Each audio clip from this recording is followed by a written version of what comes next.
I just want to tell you one more thing which I've told some of you 1,000 times with this slave, but I just want to share with you. When do you really pray? When is it clear to you? When do you really pray? When it's mamish clear to you that the only one who can help you is God. Your mamish, complete ashes, nothing left of it. Mamish. Remember I told you, don't know if I told it to the Rebbe, maybe yes, maybe not. One of the biggest Ge'onim before the Second World War was, his name was Rav Pesach Frumkin. He was a great-grandson of Rav Moshe Cabrino, was one of the biggest rabbis in the world. And you know, in those days, Rebbe's Eniko, what's he doing? He's getting married and he's learning in the kollel, right, learning. The sad thing is, something, you know, not mentally, and maybe mentally, he could not retain any learning. He couldn't read. Could not read. But you know what it is? Rebbe's Anikel, why did he go through from one case to the other? Then he gets married, and he's sitting there. In Nebuch, he was sitting there, he couldn't even read what he's learning. Can you imagine the pain, mental pain, sitting 8 hours in yeshiva, and he doesn't know what it says, and he has to sit there and shock it away. It's crazy, right? I don't want to say anything bad. Sometimes people are cruel. One night he was sitting in the yeshiva, and the whole yeshiva ganged up on him. And someone says, "Oh, listen, Rav Pesach, could you explain to me this page here in the Gemara?" And he says, "Oh, I don't understand it myself so good." He says, "Okay, you know, you start reading it and we'll follow." We can't read. Everybody began laughing. It was a cold winter night, and he was just sitting without a jacket in the yeshiva. Mamash, he ran, I heard the story from his son. He was so broken, right? He ran out in the coldest night and just ran into the forest. And he mamash fell down by the first tree. He was crying so much. Master of the world, is this what I'm going to do all my life? Can't even read, just sit there over a book and just pretend I know anything. And you know, like, forgetting about the pain, why did you open my gates for me?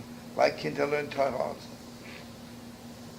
And you know, he must have been praying so much. There's so many people learn 100 years and know nothing, right? You know that after 4 years, he was one of the greatest Ge'onim in the world. Not just great, in depth. In depth, he was maybe one of the 2, 3 greatest in Lithuania. And Lithuania was really deep by the yeshivas.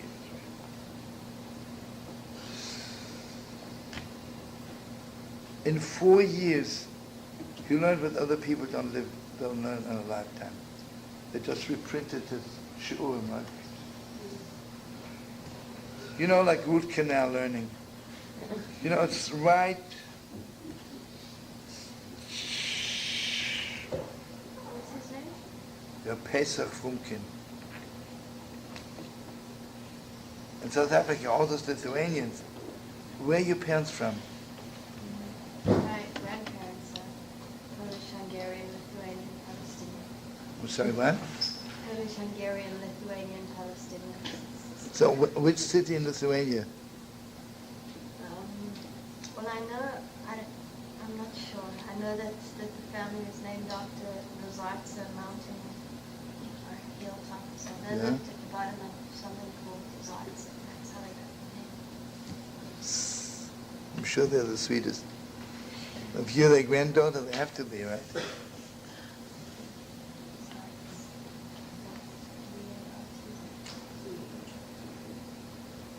You know, if I rely on my genius, I can learn so much and not more. If I rely on my mission, on prayer, who knows what I can learn?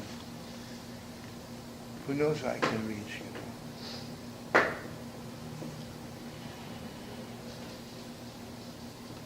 You know, for me, a house of learning, I don't care where it is, a house of learning Torah is where you know that you do not rely on your training. It's a house where people are learning, but because where we can reach is beyond genius, beyond everything. You know that the Mamshik, when he was born, he mamish could not retain any learning. So finally, one day, the Rebbe of the Cheder, mamish said to his father, "You're wasting your time with your son. He's 9 years old. He'll never be able to read properly, and make a tailor out of him." And that night, mamish was up all night praying.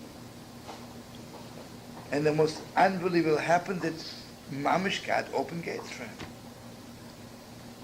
And when he was 11 years old, he was already such a great scholar that there was no more Rebbe in his city.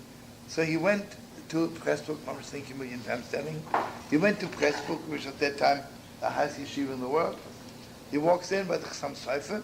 The Chassam Sofer had students, for us all 100 years, 15, 16, who knew the whole Talmud.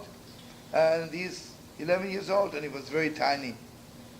So the Chassam Sofer says to him, you want to learn? He says, there's a yeshiva there for little kids, right?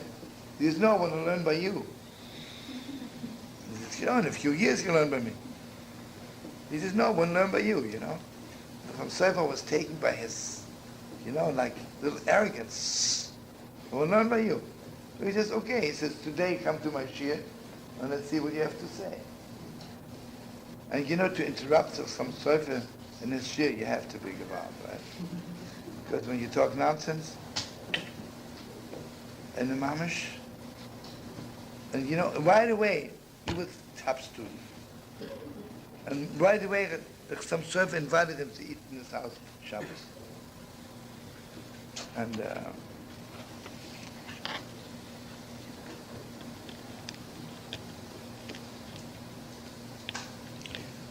anyway, mamish, I want to bless you and me. We should have enough guts to pray.